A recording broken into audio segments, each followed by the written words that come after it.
Hola a todos, agradezco a los organizadores de este seminario por la invitación a participar en él, a la profesora especialmente Maris Badel, profesora de la Universidad de Bordeaux, quien me formuló la propuesta, que acepté gustosamente e inmediatamente. Y también a la Asociación Argentina de Derecho del Trabajo y la Seguridad Social por facilitar sus instalaciones para realizar este video. Mi tema es evolución de las políticas sociales sobre jubilaciones en la Argentina y voy a ensayar la perspectiva de su cobertura, relativa a la cobertura de dicho sistema.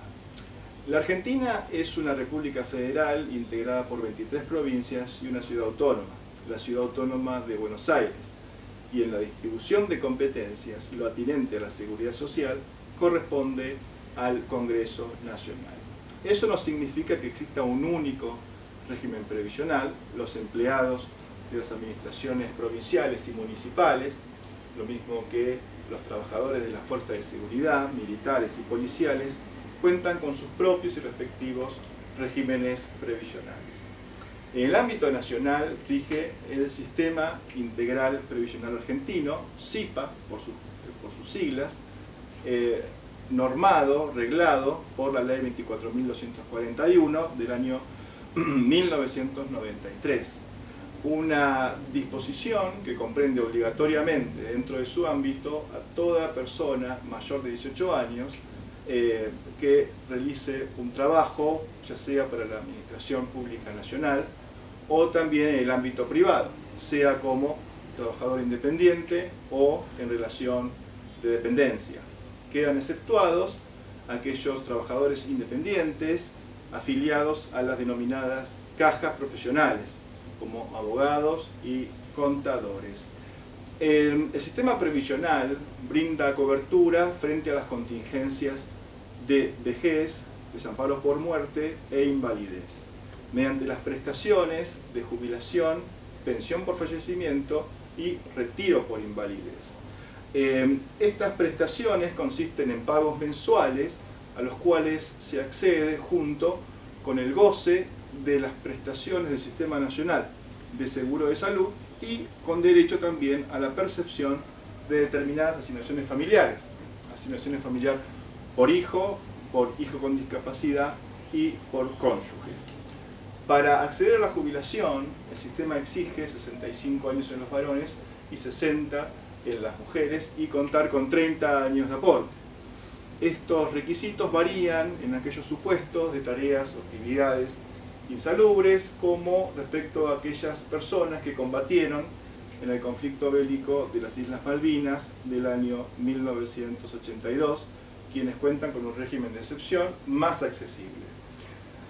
La pensión por fallecimiento se abona a los considerados derechohabientes del causante y es directa cuando deriva del deceso de un trabajador en actividad, de un afiliado en actividad, y es derivada cuando lo es el deceso, ¿no?, de un titular de la prestación previsional. Para el goce del retiro por invalidez se exige un 66% de incapacidad sobre la total obrera y contar además con regularidad de aportes.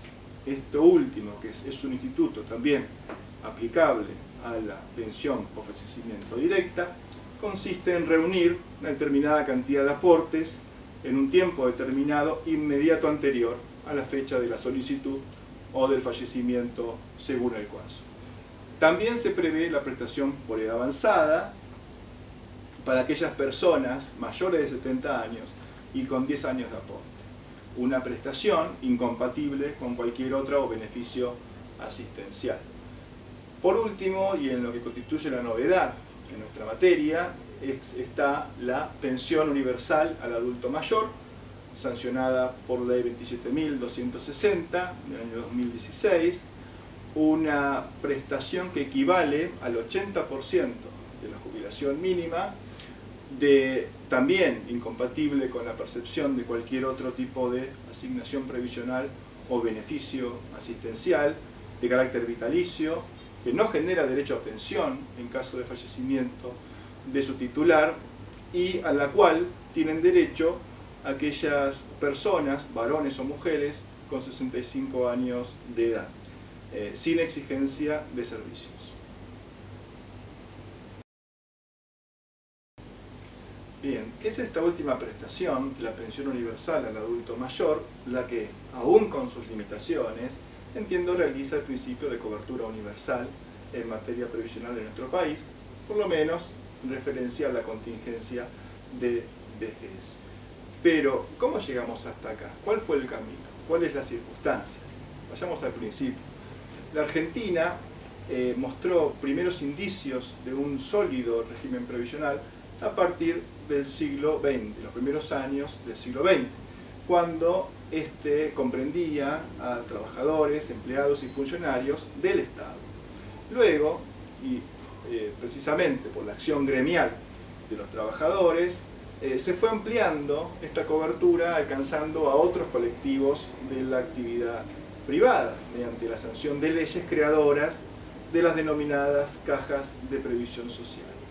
La acción estatal de expansión de cobertura ocurrió desde el año 1943, cuando el gobierno peronista, populista, de clase trabajadora, impulsó la sanción de una serie de disposiciones legales tendientes a extender la cobertura a la generalidad de los trabajadores, tanto del ámbito público como del ámbito privado, y no solo al trabajador de relación de dependencia, sino también al que lo hacía por su cuenta, al trabajador autónomo.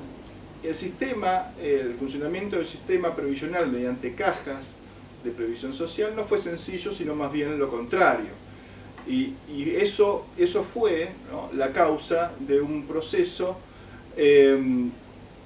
tendiente a la unificación, a la normalización del sistema previsional, que bien puede situarse, ocurrió entre los años 1954 y 1967, y que determinó el fin del sistema de cajas independientes y su reemplazo por uno puramente administrado y gestionado por el Estado Nacional.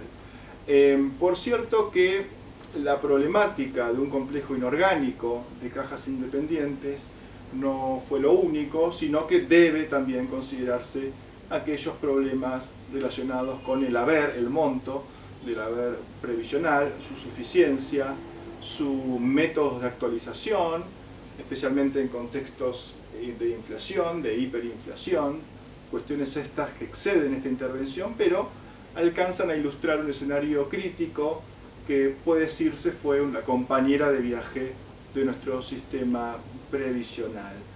En un país, por su parte, tristemente habituado a sucesivas crisis en materia política, económica, social, institucional. Por supuesto que el régimen previsional no fue ajeno, sino especialmente vulnerable, sensible a estas circunstancias, y ocupó el centro del debate público, lo sigue ocupando actualmente. Y llegando en ese momento, principios de los años 90, a la misma privatización parcial del sistema mediante la sanción, la entrada en vigencia de lo que se denominó Sistema Integrado de Jubilaciones y Pensiones por ley 24.241, que entró en vigencia en el año 1994 y que era un sistema inédito en nuestro país y que comprendía un aspecto público administrado por el Estado, financiado con un sistema de reparto asistido, basado en el principio de solidaridad intergeneracional, que coexistía con uno privado, de capitalización individual, administrado por entidades privadas con fines de lucro, las administradoras de fondos de jubilaciones y pensiones, o AFJP por sus siglas. El sistema privado duró hasta el año 2008 y actualmente solo rige un sistema público.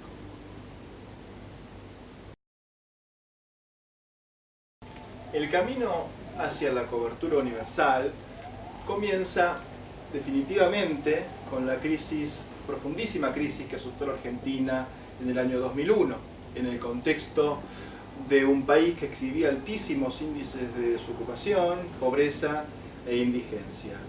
En un clima económico general crítico hasta lo desesperante, un país imposibilitado de cumplir con sus obligaciones con los organismos financieros del ámbito internacional, un país en default, un país con significativas manifestaciones de conflicto social, con movilizaciones masivas, con saqueos a los supermercados, con represión policial.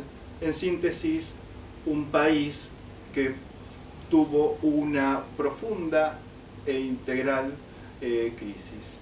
Fue en ese contexto, donde llegaron a haber 5 presidentes en 11 días, que el Estado Nacional comenzó a diseñar medidas impostergables, prioritarias, urgentes, de neto tinte social. Medidas tales como el encarecimiento de la tarifa indemnizatoria por despido sin justa causa, como la de disponer aumentos generales en la remuneración por los cauces no normales, y en lo que interesa a esta exposición, la facilitación del acceso a las jubilaciones. En este último sentido destaco el año 2004 la sanción de la ley 25.994, que dispuso, por un lado, la creación de la jubilación anticipada por desempleo para personas que no hubieran cumplido la edad jubilatoria, pero que sí tengan los 30 años de aporte, quienes percibirían un haber equivalente al 50% de la que le hubiera correspondido en concepto de jubilación, una medida temporal que tuvo una vigencia de 2 años. Y por otro lado, la puesta en vigencia de sucesivas moratorias previsionales, instrumentos que no modificaban los requisitos para acceder a la jubilación, ni de años de aporte, ni de servicios, pero que ciertamente facilitaban la satisfacción de este último recaudo, puesto que bastaba la declaración del titular de haberse desempeñado como trabajador autónomo durante un determinado tiempo para tenerlo por acreditado. Esta declaración causaba una deuda consecuente con el fisco que se regularizaba mediante un accesible plan de cuotas que incluso, y salvo la primera de ellas, eran directamente descontadas del haber de la prestación previsional a la que se accedía mediante precisamente aquella declaración jurada de servicios. Estas moratorias previsionales permitieron así que se jubilen personas que no efectuaron aportes, logrando así que el 95% de las personas mayores de 65 años accedan a una prestación previsional, accedan a la cobertura de las prestaciones que contempla el plan, el Servicio Nacional de Salud, y también con derecho al goce de determinadas asignaciones familiares. Por supuesto que las moratorias tenían el déficit, ¿no?, de depender su vigencia, puesto que las había temporarias y permanentes, como también de su extensión, es decir, el periodo que se podía regularizar mediante ellas, en definitiva, una decisión política, con lo cual estaban de alguna manera caracterizadas con cierta provisionalidad, cierta urgencia, cierta no permanencia. En conclusión, la cobertura universal es un dato en sí mismo positivo, justo y necesario, especialmente en países como el nuestro, donde la economía se desenvuelve con elevados índices de trabajo sin registro, y que en general se desarrolla al margen de toda documentación formal, es decir, en negro, en un porcentaje calculado, estimado en el 30% de su Producto Bruto Interno. Un país con mucha desigualdad y con alta exclusión social. De hecho, combina perfectamente con la universalidad lograda para ciertas asignaciones familiares básicas, como la asignación universal por hijo y la asignación por embarazo para la protección social. Sin embargo, un régimen previsional no solo puede ser evaluado según esta perspectiva, sino que también debe hacérselo en función de la suficiencia que logra respecto de las necesidades de sus titulares. Esto último que también depende, por cierto, de otras circunstancias del contexto económico, como también hay que hacerlo, esta evaluación, en función del nivel y grado de eficacia que logra la estructura administrativa que lo gestiona, como de la proximidad, la simplicidad, la rapidez para la tramitación y el otorgamiento de las prestaciones que contempla. Y, por supuesto, ¿no?, en la solidez de la estructura financiera que lo respalda. Estos son otros temas no abordados en esta intervención. Bueno, les agradezco la atención, les deseo el mayor éxito para este seminario. Muchas gracias.